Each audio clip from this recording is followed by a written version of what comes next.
On Christmas morning in 2011, a faint and desperate 911 call cut through the holiday calm. The voice on the other end whispered for help before the line suddenly went silent.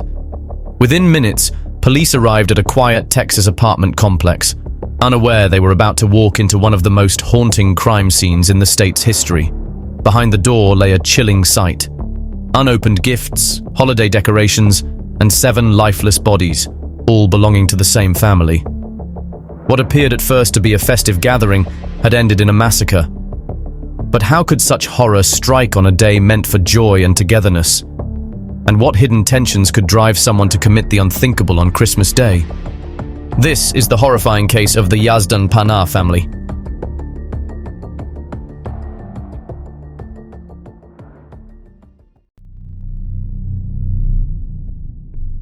Aziz Yazdan Pana was born on May 29, 1955 in Iran.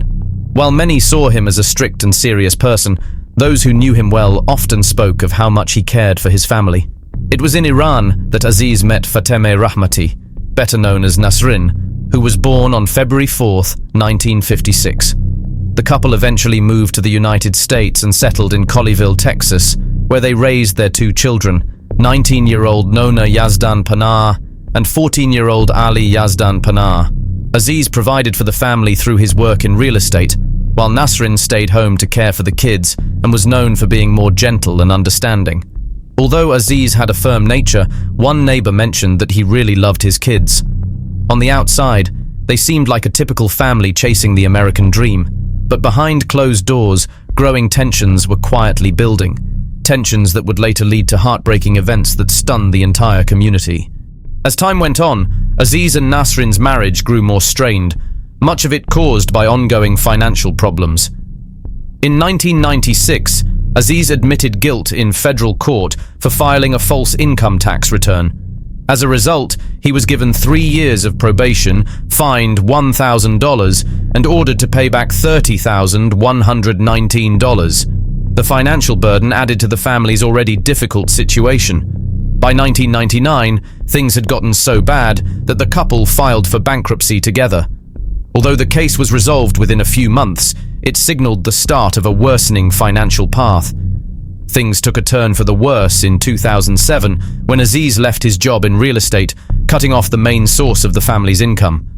Up to that point, he hadn't allowed Nasrin to work, even though she had a state cosmetology license that could have helped bring in extra money. But when Aziz lost his job, Nasrin stepped up, working 2 jobs at separate spas to support the family. Aziz became more upset as the balance within the family began to shift and the roles he once controlled started to change. With Nasrin now earning the income, Aziz began to feel like he was losing his place in the family. Depending on his wife financially while being unable to help appeared to deeply affect his sense of self-worth, and arguments at home became more common. Nasrin's friend, who ran a beauty salon in nearby Plano, said, "She worked hard to hold the family together, but he wasn't willing to do anything."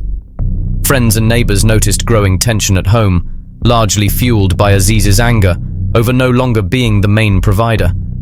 For someone who had always seen himself as the head of the household, watching Nasrin carry the financial load filled him with frustration and resentment. Even with Nasrin working hard to keep the family going, money problems remained. In August 2010, she had to file for bankruptcy again in hopes of stopping the foreclosure on their house. But the stress at home only got worse, and both Nasrin and the children, Nona and Ali, began to resent Aziz even more. After being married for 24 years, Nasrin finally had enough. Aziz's lack of effort and unwillingness to help had taken a serious toll on her, and she chose to end the relationship. Her lawyer, George Barnes, said that Nasrin was clear about wanting to keep her distance.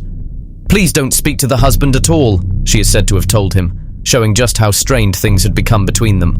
In April 2011, Nasrin made the decision to leave their 3,010-square-foot home in Colleyville in hopes of starting over. She moved with her 2 kids, Nona and Ali, to an apartment at the Lincoln Vineyards in Grapevine, just a couple of miles away.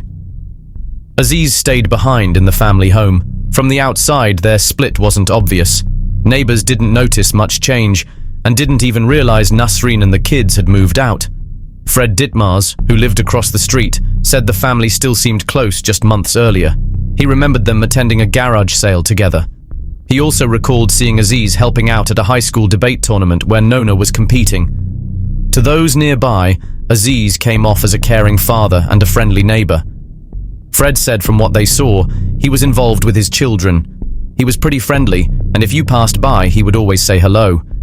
At the same time, Nasreen and the kids were doing their best to move on. Even with the obstacles they faced, they were starting to adjust to their new life without Aziz. Nona finished her studies at Colleyville Heritage High School and started classes at a nearby community college. She hoped to one day transfer to a university in California and become a lawyer. Still, one of Nona's friends mentioned that in August 2011, Nona hinted that things were getting harder for her, though she didn't explain what she meant. For Aziz, seeing his family get by without him, and no longer having Nasreen's financial help, only fueled his anger. He was close to a breaking point, and what happened next would leave lasting pain for everyone who knew him. On Christmas Day in 2011, Nasreen was excited to host a cheerful holiday gathering at her new apartment, hoping to lift her family's spirits after a difficult year. Together with her children, Nona and Ali, she welcomed her sister, 58-year-old Zoreh Rahrovan, her brother-in-law, 59-year-old Hossein Zareh, and their daughter, 22-year-old Sarah Zareh. Somehow, Aziz learned about the celebration. Angry and bitter about being left out, he decided to show up. Wearing a Santa Claus outfit, he drove to the apartment complex at 2500 Hall Johnson Road and parked his SUV nearby. Aziz knocked on the door, saying he was there to surprise the kids. Hoping to avoid conflict, Nasreen let him in, but it was obvious that no one was glad he had come. Just before 11 a.m., Nasreen's niece, Sarah, sent a text to her friend that was clearly sarcastic. She wrote, "So we're here. We just got here, and my uncle is here too, dressed as Santa. Awesome." Then, at 11:15 a.m., she followed up with another message. "Now he wants to be all-fatherly and win Father of the Year." Minutes later, at 11:34 a.m., a 911 call came from inside the apartment. The dispatcher could barely make out a faint voice, believed to be whispering, "Help me! Help me!" The call was suddenly cut off. Concerned, police traced the location and quickly sent officers to check on the situation. They arrived at the Lincoln Vineyards apartments within 3 minutes. After knocking and getting no answer, they forced the door open, only to discover a horrifying scene. Surrounded by unopened Christmas gifts and holiday decorations, all 7 family members were found dead, the victims of a cold and planned act of violence. Ali, Nona, Sarah and Zoreh had each been shot several times in the head. Hossein, Nasreen's brother-in-law, had gunshot wounds to his head, chest and stomach, suggesting he may have tried to escape or defend himself. Both Nasreen and Aziz were found with 1 gunshot wound to the head. The finding of 2 guns made the case even more puzzling. One was a 9mm pistol, and the other was a .40 caliber. According to the autopsy, all of the victims, except Hossein, had been shot with the same gun. Hossein was different. He had been shot with both weapons. What made things even stranger was that Hossein was found holding the 9mm pistol, one of the guns used to kill him. Aziz was discovered with the other firearm in his hand. There were no signs of forced entry, which made the situation even more confusing. Still, by December 26th, detectives were confident they knew who was responsible. Tracking down the guns gave investigators their first big lead. The 9mm pistol, one of the weapons used in the killings, had been bought in 1996 and was registered to Aziz. Ballistics testing helped clear things up even more. Tests showed that Aziz had gunshot residue all over his hands, a strong sign that he had fired a weapon several times. Hossein, on the other hand, had only small traces of residue, similar to what was found on the other victims, suggesting he hadn't actually fired a gun. Police took another look at the disturbing 911 call made at 11:34 a.m. and enhanced the audio to uncover more information. In the clearer version, 2 voices could be heard. The first was a faint and desperate whisper in the background saying, "Help me! Help me!" At the very end of the call, another whisper was picked up. This time, the caller was heard saying, "I am shooting people," before the call suddenly ended. The voice sounded like that of an older man, and everything pointed to Aziz being the one who made the call. This chilling confession confirmed that Aziz had phoned 911 while carrying out the killings. Investigators also believed that before taking his own life, Aziz tried to shift the blame. The 9mm pistol, which was registered to him, was found in Hussein's hand, but it had no fingerprints on it, leading police to believe it had been wiped clean. They concluded that Aziz had purposely placed the gun in Hussein's hand in an attempt to make it look like he was responsible. Even though he tried to confuse the situation, the evidence made it clear that Aziz had planned and carried out the brutal killings.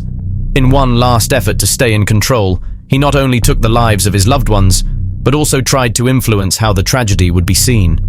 Grapevine Police Sergeant Robert Ebeling said, "We think he was just inside there celebrating Christmas with the rest of them and decided for whatever reason that's how he's going to end things. I think he was probably overwhelmed when it was all said and done and decided to take his life instead. We really don't have a clear idea of why he did this. Sometimes there's not a really good explanation for irrational behavior." The moments leading up to the Grapevine tragedy are still unclear. What happened in the short time between Sarah's texts to her friends and the chilling 911 call may never be completely understood. While it seems that Aziz's rage and jealousy over his wife and children doing well without him played a major role, other ideas have come up about his mental state and what else might have driven him to commit such a terrible act. A report by the Dallas Morning News suggested that in the months before the Grapevine tragedy, Aziz appeared to be losing his grip on his life. His wife had left him, his home was facing foreclosure, and his 19-year-old daughter was dating someone he disapproved of.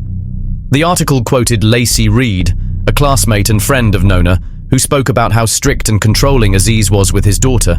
She said Nona would come to school crying, saying her dad was crazy, that he wouldn't let her wear certain clothes, and that he always took her phone, checking her call history and messages.